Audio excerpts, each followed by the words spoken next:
Okay, let's do the Elite Vortex. So the Wizard is banned as usual for the Wizard Paragon bug, but the Bombshell is banned? Is it because of video I did last week? Nah, I'm just kidding. But let's try the Elite Vortex. This one is looking like it's going to be a pretty interesting one actually. So I usually don't do videos on these bosses unless it's a fun one. And I think this is going to be an interesting one for sure. So I played through the normal one, and I'm actually a little bit embarrassed for the normal one. I used 4 continues on it. Yeah, it was not 1, it was not 2, it was 4 continues because my defense was completely wrong. The farming is not a problem actually because you don't need that much money to defend, but I just placed all my towers at the top. And they were getting stunned, they were not defending, and a lot of my money was tied into farms and boats, and it was just a mess. So let's not do that same mistake, and let's play through this one, this Elite Vortex. So what we're doing today is we are saying goodbye to the super buffed, super broken. Well, it was a buff, but it's like it's one of those rare times when Ninja Kiwi misses the mats on something, and they did it in last update. They completely missed the mats on the Monkeyopolis, and they made the Miniopolis actually super strong. They made it a completely imbalanced tower, which was as strong as, I'm pretty sure, like a 4th tier farm or something like that. It was just insane how much money that thing is making. So that is obviously getting nerfed in the next update. And the next update is going to be coming out, I'm pretty sure, like in the next couple of days, maybe tomorrow or the day after. I'm not sure when this boss ends, but as soon as this one ends, the update is likely going to drop. And so I thought let's say goodbye to one of the rare mistakes that Ninja Kiwi makes. And let's buy the Miniopolis for one last time in a boss fight. Now, some people actually caught this thing. I couldn't believe this thing. I was looking through Reddit, and there was this person saying that I didn't use, in my early access video, like I didn't use the Miniopolis. And some person caught that, and they made a Reddit post, and they go, he didn't use the thing in his early access. Does that mean that the Miniopolis is getting nerfed? And I was like, yes, you got it. Good catch. I even commented, I said, good catch. Like, yeah, that's exactly what's happening. But yeah, they are nerfing the Monkeyopolis. So the Miniopolis is now making $270 per round, which is a base of, yeah, it's 2,500 base now that it has, which means that it's always going to produce $2,500 per round, no matter how much money you sacrifice to it. But starting from next update, that is going to be $145, I think it was the number, if I remember correctly. So yeah, that is about a half of a nerf, which is probably going to be about the price of a farm, actually, like a 000 farm, which is, again, we're going to need to see the patch notes on the exact number. Let's just watch the cash. So let's sell this top farm. Let's get the bank, which is step number 1 to the Miniopolis. We get the bank, we collect, and you guys know the drill by now. I'm not going to repeat it that many times. You guys know what's happening by now. So getting Sada, I think Sada is a nice hero for this one just because she is, we don't have that many heroes actually left to choose from. It's like Sada, Striker Jones, I think it was Zelia, Dora, and I don't remember what in Brickle, and like one more hero, and I don't think that those heroes are, well, they're not, it's not that they're useless, it's just not the heroes that we're used to in using in boss fights, right? So I thought Sada was probably the best choice just because she's gonna allow us to farm a little bit more early game. And then we can transfer all that money into the Monkeyopolis. We're going to get an early Monkeyopolis, and then we're going to make a bunch of money later on. So we've got lead balloons coming out on round 28. So let's just have this sniper here. This placement is actually not a mistake because between the sniper and the bank, I want to have a village. And that is going to be, the sniper is basically going to be in range of the village, which means that it's going to get a discount on the upgrades. And it's also going to get the jungle jumps upgrade for the vortex, and it's probably not going to be getting stunned from vortex because you kind of want to have it, you know, a little bit further from the track. We need to collect from the bank. It's probably going to be like in 1 or 2 rounds. I'm not exactly sure. Oh, we can collect now. Okay, let's do that. So let's just collect $2,500, sell the bank, get the Miniopolis, and there it is. One last time, $270. That is 2.7k per round, which is just an absurd amount of money. And you know, and in addition to the other benefits that it gives, like all of these other farms that we're going to be getting in range, these guys are going to have increased production and the discount and all that. So yeah, it's just this was just a rare mistake, I would say, from Ninja Kiwi, which is absolutely getting fixed in the next update. So let me get one more. I guess we're going to get one more farm, and then we should probably start thinking about the Elite Defender, which I love using on Vortex, and I also love using it on Lich because Lich automatically procs the passive ability, but Vortex is nice as well. You kind of have to purposely leak on Vortex, but it's still my go-to tower for defending against the Vortex. So let me do that one. We're kind of leaking balloons now, actually, so that's gonna make things a little bit more difficult, and I think I should probably stop at this one. Yeah, let's stop at 3 farms. A little bit of discount going in there, so 51 lives, that should be enough, because I'm kind of looking at the lives and I'm thinking how many lives we can sacrifice. in order to, and what we're allowed to leak basically in order to trigger the passive ability. And yeah, that's about it. So let's get the jungle jumps on that thing. I'm gonna get the alchemist as well. This is gonna be a 4-2-0 alchemist for the sniper, for the elite defender. And let's just chill because the boss is gonna come out in a second. There it is. See, I mentioned this thing before, but I want to get the buccaneer on the right side, just for the increased discount. We're gonna have, oh, let's switch this one to first. Yeah, so these ceramics, this is exactly what I was talking about. Like, these blues are super fast. Let me get the elite defender, have this guy on, have him on strong, and then when something leaks, we're gonna move it on first. And let me also get an alchemist for Soda because she needs to hit a little bit harder. She's our kind of, because the elite defender is gonna focus on the boss mainly, so we kind of need another defensive tower, I think. So that's gonna be Soda with an alchemist. Let's get this guy on strong for a second, and we're gonna leak something for these guys. I think we are. Yeah, there we go. Yeah, there he goes. There goes the passive ability, and look at it, just shred vortex. Okay, so let me work on getting the favorite traits on the right side, just because we're gonna get increased sellback value. And not only on this thing, we're gonna be buying a bunch of stuff later on, so this is gonna be a super valuable tower. Let's just get it like that. And how is the boss doing? Well, the boss is gonna fall in like a second, so there's one more skull left, so I think this elite defender is doing amazing. Again, my favorite tower versus vortex and lich as well, tier 1. But it does require a little bit of micro / paying attention to what's happening. So yeah, let's see. Are we gonna leak now? I think we leaked a little bit, and there it goes. Okay, so there goes tier 1, and let's. No, actually, no. I shouldn't do that because it's round 45, and 46 is gonna close again. So let's wait until round 46, and then we're gonna open it up because we are going to have to pay. It was 1,500. And it's gonna be 2,000 now, and we were gonna have to pay 3.5 in total. So let's do it now, actually. Yeah, I almost did that one. So let's start buying these boats. I'm gonna do boat farming because in the eye, these boats are super cheap, which means that we're essentially buying them under a discount village. They get some attack speed. They're gonna be nice versus balloons in general. They're gonna defend well. Let me sell those guys. Let's get one to the trade empire, and let me just try and fit as many boats as possible inside of this thing, while also not forgetting to collect the crates, actually. So let's go like that. Let me try and see how many boats we can fit. That's gonna be number 10, it looks like. That's gonna be number 11, and I'm pretty sure we're done, actually. Let me just try. Yeah, we're done. So that's gonna be 11 boats in the middle plus the trade empire. We've got our favorite traits on the right side, actually, so it's 10 boats. And yeah, let me just start placing all these boats on the side.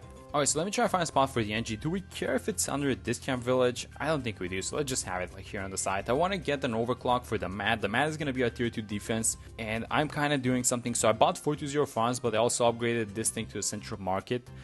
And I guess the reason is I didn't want to sell, and it's going to do a little bit of, it's going to give us a little bit of help with the boats. But overall, this thing is going to become, I'm going to sell it, and I'm going to just buy the biggest Monkeyopolis that I can, and after that, I'm going to get all other stuff for defending. So let me try and do this, and I actually wanted to get the overclock. By the way, this thing, the mat is going to defeat Vortex by itself without the overclock, but I wanted to get the overclock just so I kind of keep it there on the top side, because I don't want it stunning our farms and our boats, because that's gonna have a huge impact on our farms.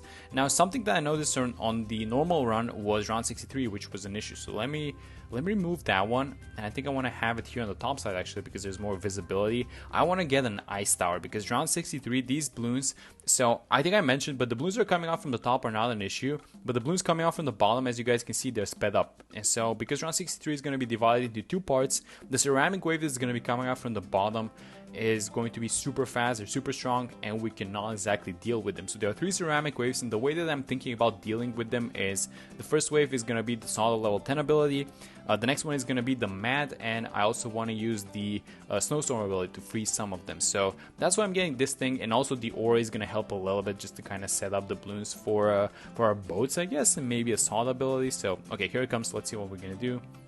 So let's use, oh yeah, these guys are too fast. Okay, I was way too slow for that one. So I used the solid ability, by the way, it just didn't come out fast enough, so let's use it now. Let's not mess it up, and there we go. That was the first wave. I mean, you blink and you miss it. That's how fast these balloons are going. But let's use the mad ability now for the next one, so as soon as they appear, like now. Oh my god. Oh, we're fine. 56 lives. Okay, I'll take that. One more skull on the vortex, actually, but let's freeze him now. Let's see how we can do. I should probably use the mad. Target the mad. Are you fine? I think that's it. Yeah, that's it. Okay, good. So 39 lives, up to 42 now. That's amazing. I'll absolutely take that. And we're taking down Vortex. Nice, that's beautiful. Okay, good stuff. So that was tier 2 Vortex. And I guess we're just going to keep buying. I'm going to keep buying 4205s actually, because the idea is to get a huge Monkeyopolis first, and then we're going to start buying the 5th tiers. And then we're going to see what happens. Maybe fill out the map with boats or something like that. But I think the hardest part is over from this run. So I'm going to see you guys in a second. Okay, so I just wanted to touch base with you guys for the Monkeyopolis, just to show you that this is an 11 farm Monkeyopolis, which is going to be making, how much was that? $2,890. So that's about $29,000 per round. And when we get the Monkey City to this thing, it's going to be making like, what, 3,500? So that's 35,000 per round. That's amazing. It's a big one. It's a huge Monkeyopolis. And I wanted to get this thing first, so now that we can use the entire space for top hat farms, actually. So I'm going to get the Banana Central on this one. Let me just get this tech bot so that I don't have to worry about overclocking it. But yeah, this is going to be a Banana Central, a Wall Street. I'm going to get a Monkey City Village, and then it's going to be a bunch of 420 farms. And then we're probably going to fill the entire map with boats. So I'm going to see you guys in a second. Okay, I know it's a huge mess, but let me walk you guys through what's happening. So I kind of sold, well, I didn't sell, but I kind of moved the Banana Central over on the right side, and the Dark Paragon is in the middle, and that's where I'm going to be in the Ninja, which is a degree 30. That's nice. And I think that this middle spawn is going to be protecting all of the Paragons, right? I don't think they're going to be getting stunned, even when the 5th tier arrives, I think. And as long as we have enough damage, I'm pretty sure the 5th tier is not even going to reach like where the NG is, where the overclock is. So I kind of positioned all these things in the middle, and I thought, you know, why not try a different Paragon today? I usually get the Ace Paragon if that thing feels like cheating just because of how good it is. So I thought we're getting a bunch of these boats, and the way, I guess you guys probably know this, but the way that the boat degree gets calculated is for every dollar that your boats make, it counts as 4 pops, and obviously the more pops your towers have, then the higher the degree of the Paragon. And so because we've got just a bunch of boats, this is going to be a super high degree on the Nave Arc. So I wanted to switch things up. We're going to get the Nave Arc for the tier 5. We're going to get one more Paragon for sure. And I also wanted to get the True Song out because we're making a lot of money. So why just not make use of it and just go full out on this thing on the tier 5. So that's the tier 4. And I will see you guys in a second for the tier 5. Okay, so let me get the Nave Arc. This is around the 119, just send it. Let's see what degree this guy is gonna get. All of those boats sacrificed, and it's a 62. Okay, this thing is gonna beat it by itself. Well, it's not gonna beat it by itself, but it's a super strong one. So let's sell everything. We've got a bunch of money, $3 million. I bought the Boomer Paragon as well. That's a degree 30 on the Boomer. And let me get the VTSG, which is gonna be the last tower. And let's just try and let's just see how this thing is gonna go. So I usually do this. I usually get the Moab Dom as a sacrifices. You should probably be getting the Millipede Alchemist in this one, by the way, because it's cheaper and it's more efficient if you care about those stuff. But we don't care right now, at least, because we have the money. Let's get the VTSG. Let's get the Homeland and a Perma-Brew, and I think I'm gonna stop there. We've got the Ultra Boost on the top left side, so I'm gonna move that thing on the VTSG. Let's just get some damage amplifiers on this thing and go on that thing strong. I should get the Super Brillo, actually. I don't want to get the glue. I'm just gonna get the Super Brillo like I think right here I'm gonna get the bottom pad, so hopefully it doesn't get stunned, but I'm pretty sure it will. And that's about it. I mean, we can surely buy something else. We could probably get like a support temple or something like that, but that's not important. That's just, I think we have a lot of damage as things stand right now. So 30 million HP on this one. That is actually, when you look at this thing, it's like half the HP of FaZe, but that's not accurate because FaZe had, by the way, let me just turn this thing down. Oh my god, that's so much better. I love this slider that they put in. But FaZe has 16 million HP, but that's not accurate, right? Because FaZe has a shield that triggers on each skull, and he also has like less skulls. So this thing has like 7, and FaZe has only 5, but it jumps on every skull. I'm talking about the elite one, by the way. I'm not sure how many skulls the normal FaZe has. So it's like a lot more HP. I'm pretty sure the FaZe has, I'm not sure how strong that shield is. They didn't give us the patch notes, but that shield is amazing. And you guys are just, you're gonna love update 38. I mean, the main feature of update 38 is FaZe, but there's a cool skin for Brickle. There are a couple of cool quests which we were unfortunately not allowed to show you guys, and I think that it didn't work like that on the previous early access, but we were explicitly told not to show you guys the quests. And there's this cool one which I played through it, but I don't exactly remember it right now exactly how it went, but it's a 3-part quest and it's a fun one, and it's like it's some different things happening. There's a story, there's a little bit of, I guess, a little bit of lore behind some of these quests, and they kind of divided these quests into challenges, into, I think the second category was tales, and there was a last category which was just like for beginners to see how the heroes work and stuff like that. So it's very cool. A bunch of trophy store items, and obviously the balance changes. But here goes Vortex. That's the elite tier 5 Vortex that we just took down, and this was the last time that we are ever going to use this broken Monkeyopolis, and that is, I guess, until they break something else, which I hopefully it happens. Hopefully it happens in 38, and we're gonna have some fun. But let's just check out. You can't click this thing, by the way. Why not? That's because it's round 125, and because it was gonna close next round. Okay, so I get it. But it's 11 million on this one. It's the banana farmer, actually, right there. 13 million on the ninja. That's kind of expected. 7 million on the boomer, and then this thing was surprisingly, it didn't do as much damage. It's 4.7. So that's it. Thank you guys for watching this video. This was obviously a little bit of a filler video before the update drops, and hopefully I'm gonna see you guys on version 38. So thank you guys for watching, and I will see you soon.